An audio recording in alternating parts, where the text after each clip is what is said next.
lilitan dan sudut pusat yang dicangkum oleh suatu lengkuk. Hai, selamat sejahtera semua.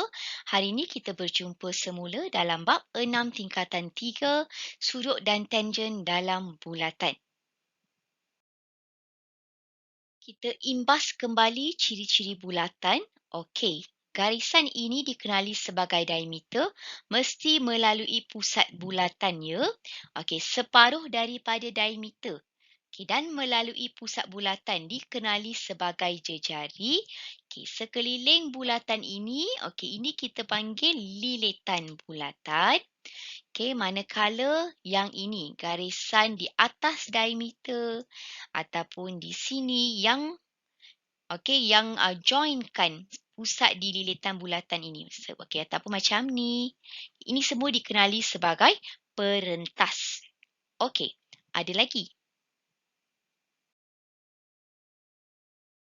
Okay. Yang ini kita panggil sebagai lengkuk meja.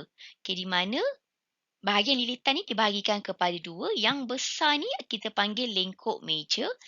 Yang kecil ni kita panggil sebagai lengkuk minor. Dalam bulatan, okay, anggap sebagai kek lah. Okay, yang bahagian besar ini adalah sektor meja. Manakala bahagian kecil ini adalah sektor minor.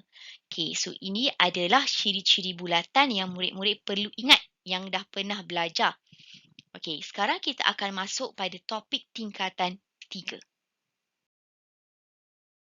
Okay, ciri pertama yang anda kena tahu adalah sudut-sudut pada suatu lilitan bulatan yang dicangkum oleh lengkuk yang sama adalah sama besar. Maksudnya, cuba tengok ya, yang warna biru ni lengkuk yang sama. Sudut Q dan sudut R berada pada lengkuk yang sama. Okey, yang kedua cuba tengok PS. Okey, yang garisan warna merah ini. Okey, sudut P dengan sudut S berada pada lengkuk yang sama. Okey, maka sudut Q bersamaan dengan sudut R. Another one, sudut P bersamaan dengan sudut S. Okey, ataupun saya boleh cakap lagi satu lah. Okey, lagi satu teknik. Yang ini kita anggap sebagai bentuk rama-rama. Okey, macam butterfly lah. Kan? Something like this. Okey.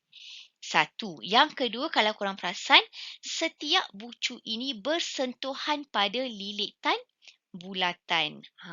So, kalau nampak dalam soalan bentuk bulatan, dalam tu ada bentuk rama-rama. Janji sentuh pada setiap lilitan ya.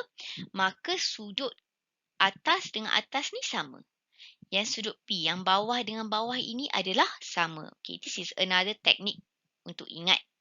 Okay, ataupun ni contoh yang kedua yang ada 3 segitiga. If you notice ya, sudut R, sudut S dan sudut T berada pada lengkuk yang sama. Maka sudut R bersamaan dengan sudut S bersamaan dengan sudut T. Okay, so saya harap murid-murid jelas bahagian pertama ini.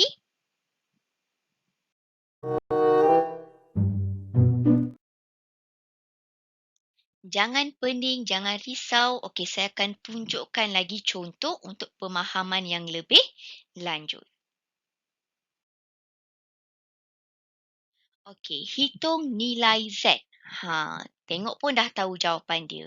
Okey, nilai Z bersamaan dengan, yes, very good, 35 darjah sebab berada pada lengkuk yang sama.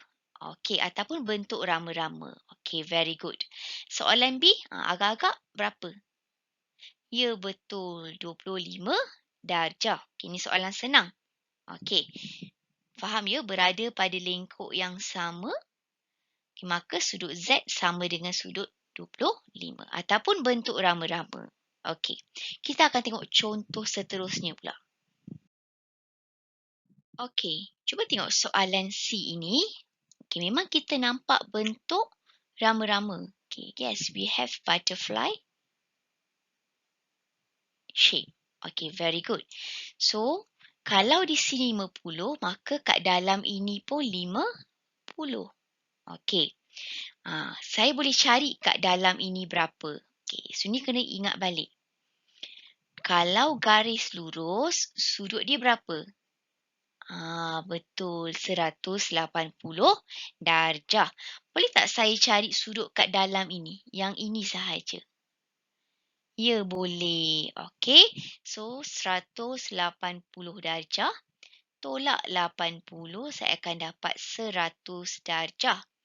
Okey, maka sudut di sini adalah 100 darjah. Okey, cuba tengok ya. Yang ini adalah satu segitiga sebenarnya. Okey, nampak ni? Ini adalah satu segitiga. Berapakah jumlah sudut pedalaman segitiga? Saya nak tanya ni, jumlah sudut pedalaman segitiga. Berapa tu? Ya, betul. Okey, 180 darjah. So, dalam segitiga, kalau kita tambah tiga-tiga sudut ni akan dapat 180 darjah. Okey, very good. So, boleh tak saya cari nilai Z sekarang? Yes, of course I can. Okey, so nak cari nilai Z, 180 tolak 100 yang kita dah dapat kat sini. Okey, dah dapat dah. Okey, dan juga tolak 50. Jawapannya adalah 30 darjah. Okey? Jelas ya? Okey, kita tengok pula contoh ni. Okey, kena perhatikan yang ini menunjukkan kedua-dua sisi ini adalah sama panjang. Bermaksud sudut di sini dan di sini adalah sama. Okey. Boleh tak saya cari sudut dalam ini? Ya, boleh. Sebab ini adalah garis lurus. So, saya akan gunakan 180 darjah tolak 70 darjah bersamaan dengan berapa? 100 darjah. So, kat dalam ni, yang dalam ini 100 darjah. Boleh tak saya cari sudut ni sekarang? Salah satu sudut ni. Ya, boleh. Saya akan guna segitiga. Yes. Okey. So, kalau saya guna segitiga, 180 darjah tolak yang kat dalam ini, ni 100 kan? Saya akan bahagi 2. Kenapa saya kena bahagi 2? Kenapa? Yes, sebab saya nak cari salah satu sudut sahaja. Okey, so kita akan dapat 35 darjah. Tolak kemudian bahagi ya. Okey, dapat 35 darjah. Dan saya akan kata 35 darjah ini adalah nilai Z. Kenapa pula macam tu? Cuba perhatikan.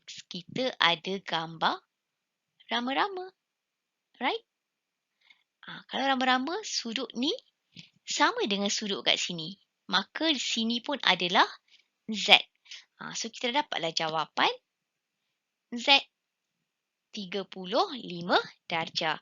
So, saya harap students faham penerangan ringkas saya. So, kita akan jumpa lagi dalam video seterusnya. Bye-bye.